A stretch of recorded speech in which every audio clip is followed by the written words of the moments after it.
faites là? Vous voulez un faux live? Bon, j'ai quelques sujets. Je range mes bâtons et puis je suis à vous.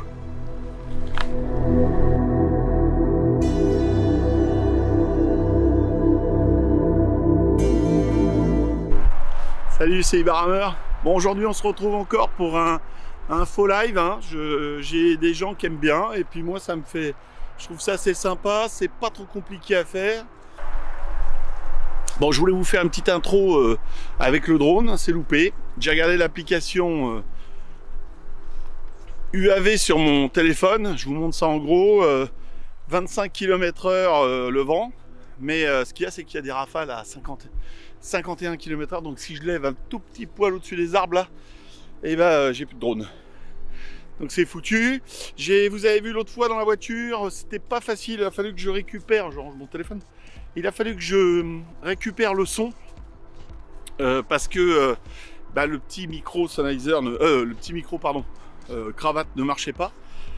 Et on entendait vachement la voiture, donc il a fallu qu'en post-production, je touche à tout ce qui était son, quoi. Voilà, un truc...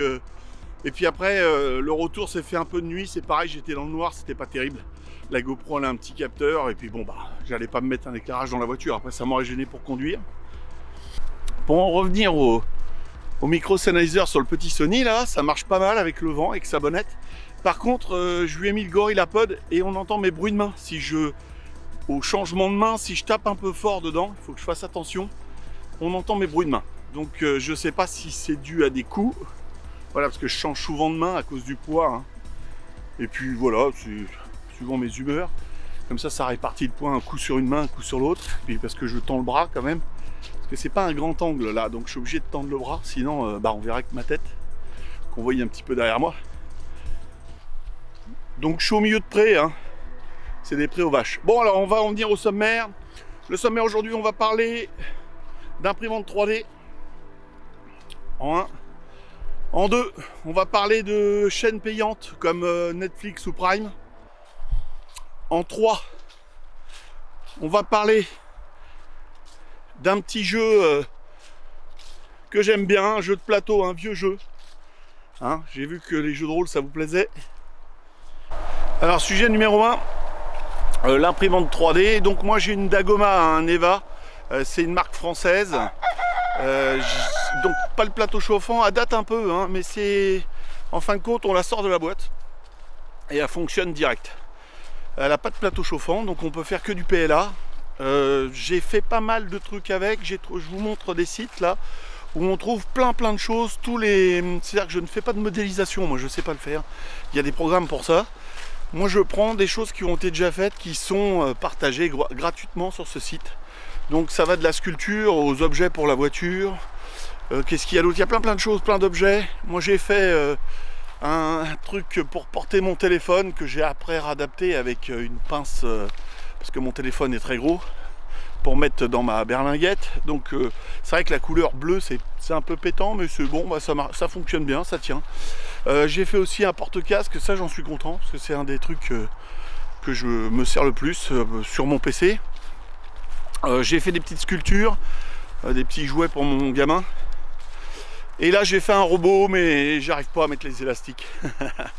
Voilà, j'avais fait des objets pour mon détecteur, pour le grand disque, pour pas qu'il bascule il y a longtemps. J'avais montré ça en live. Et donc c'est pas un plateau chauffant, donc on peut pas faire des plastiques qui passent au micro-ondes où on peut mettre de la nourriture dedans.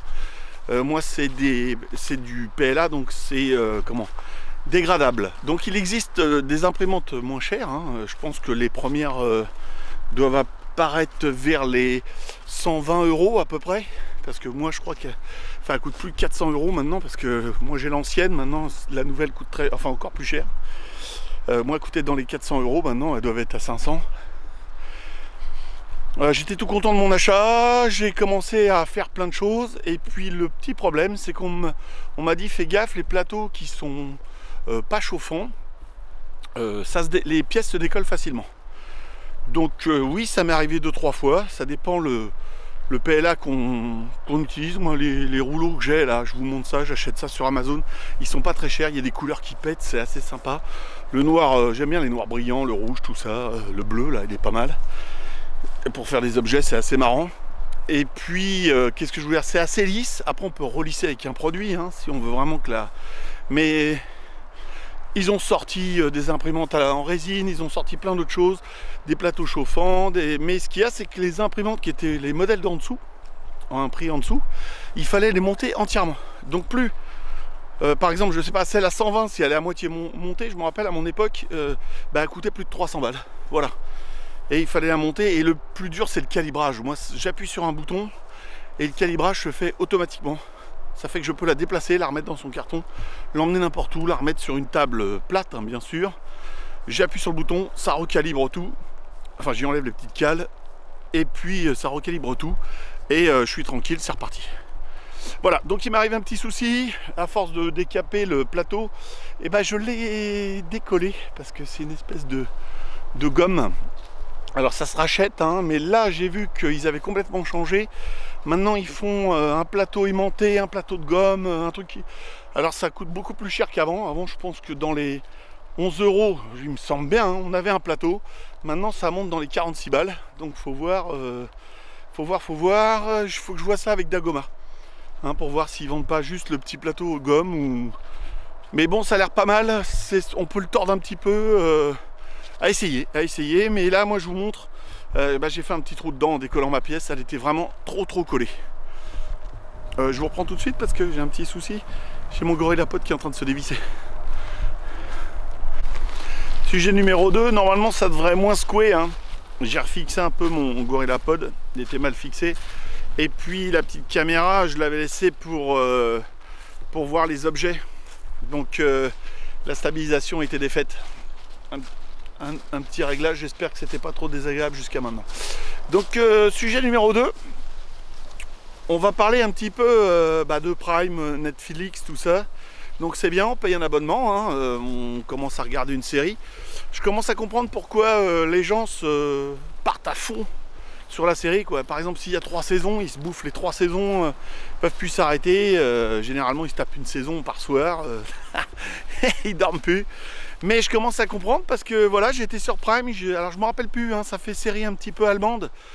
Il y avait une histoire de monde parallèle. D'un côté, le mec c'était un bureaucrate, hein, un gratte-papier, pas méchant, machin. Et dans l'autre monde, parce qu'on s'aperçoit au bout d'un moment qu'il y a un monde parallèle, c'est une espèce d'agent secret. Donc assez marrant, hein, parce que le mec fait vraiment... d'un côté, il faisait vraiment gentil, et de l'autre, il faisait le gros dur, tout ça, avec la même tête. Donc le mec jouait pas mal, on commence à se mettre dedans, on arrive à l'épisode 3. Avec ma petite femme, on se dit tiens, bon, on s'en tape encore un autre, c'est pas mal, on était rentré dedans, quoi. Et là, à ce moment-là, on nous met série indisponible. Donc j'apprends que ils les enlèvent. Donc ça fait que j'ai jamais vu la fin, quoi. Je me suis tapé 3 épisodes, au 4e, série indisponible. Là, je viens de m'apercevoir qu'il y avait le grillage et que je peux pas passer. Je vous reprends après. Bon, je m'en suis sorti, pas trop accroché sur le barbelé. Donc j'arrivais. Donc sur Prime, il m'arrive ça, un petit peu dégoûté. J'espère qu'il n'y a pas de taureau dans le coin. Parce que je suis dans le pré là maintenant. Je continue, hein, parce que normalement c'est un chemin, mais ils l'ont coupé pour mettre les animaux. Je respire un petit peu. Donc je me dis bon, Prime, je sais pas quoi, on a c'est avec Amazon, c'est peut-être moins sérieux que Netflix, je sais pas quoi. Et puis et là moi je suis un fan de Star Trek. Enfin voilà. Je suis un mec fan de... Enfin j'étais plus Star Wars, mais Star Trek sur le tard, quoi. Et là je me tape la série Star Trek avec Picard, je me tape tous les films qu'il y a eu sur Star Trek. Et là il y avait Star Trek Discovery. Donc ça voyage dans le temps, il y a plein de trucs de partout, c'est un petit peu compliqué. Je m'étais tapé il y a longtemps la saison 1 avec la saison 2. Et là je viens de voir qu'il y a une saison 3, donc je me retape un petit peu quelques épisodes de la 1, quelques épisodes de la 2. Et puis je suis tout content, je commence à me taper les épisodes de la 3, mais gentiment, quoi. Et terminé. Ils sont passés sur Paramount+, donc ça voudrait dire qu'il faut dépenser encore de l'argent pour voir la même série sur un autre truc payant. Alors je crois que c'est Paramount Plus, hein, mais je sais même pas où c'est. Enfin c'est la folie quoi.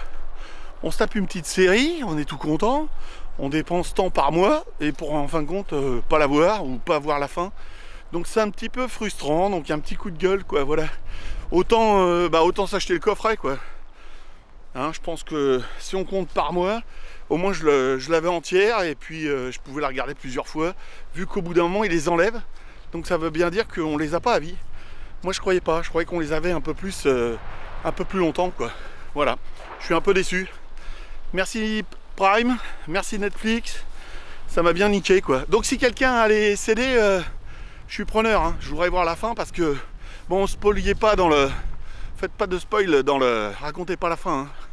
Parce qu'il m'en manque au moins 5 ou 6 épisodes. Bon, troisième sujet, on va reparler un petit peu de jeu. J'ai acheté ça il y a très longtemps, ça s'appelle Full Metal Planet, hein. Ça ressemble à... On pourrait croire que c'est Full Metal Jacket, le film sur le Vietnam, mais pas du tout, pas du tout.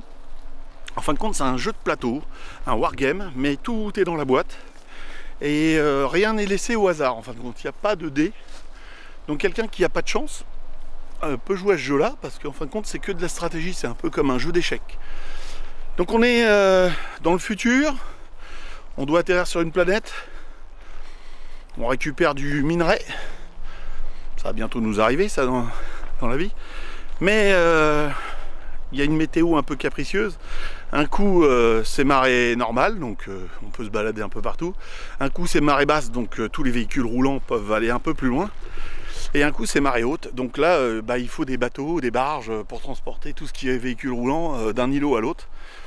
Et manque de bol, et on n'est pas tout seul à arriver sur cette planète. Donc on peut jouer à 2, à 3, et on peut jouer à 4 maximum. Donc c'est ce que je vous disais, il n'y a pas de dés, donc il y a 21 tours pour commencer à finir la partie, et je crois qu'après ça va jusqu'à 24 ou 25 tours pour la finir définitivement. Donc on arrive sur la planète avec un gros vaisseau, on déploie un petit peu les choses, on ramasse le minerai qui est autour, et soit on rentre en guerre contre les autres, ou soit on se dépêche de ramasser le minerai. À 21 tours, on peut décider de se sauver. On attend d'action par tour, et je crois qu'il faut 2 chars pour pouvoir tirer sur quelqu'un. Donc ça complique un peu les choses, et des fois il y en a à 21 tours se barrent complètement en abandonnant leur matériel, tout sur place, parce qu'ils estiment que ça vaut pas le coup d'aller jusqu'au bout. Donc on peut faire peur à l'adversaire qui sort un peu tous ses véhicules, et en quelques tours on n'aura pas le temps de ranger tout. Au 25e tour il devra décoller. Enfin, c'était très très chouette. Je crois pas qu'il soit encore en vente. Vous voyez, les petits trucs étaient en... Les petits personnages étaient en plomb. J'ai en train de chercher le chemin là. Il est par là. Les petits personnages étaient en plomb. Le minerai, ils avaient mis des petites pierres, hein. Et puis le plateau est assez propre. Voilà, il y a des cartes pour voir qu'on retourne à chaque fois pour voir si c'est marée basse, marée haute ou marée normale. Bon, j'espère que ce petit passage vous aura plu. Moi, c'est un retour vers ma jeunesse, et je suis content d'avoir retrouvé ça. J'y pensais plus du tout. J'en avais parlé il y a quelques années à un copain, et puis il m'avait dit que c'était un collector. Ouais, je pense que c'est un collector, parce que je le vois nulle part. Et on va refaire des petites parties avec mon fils. Bon, je suis content de vous avoir emmené un petit peu avec moi dans cette balade.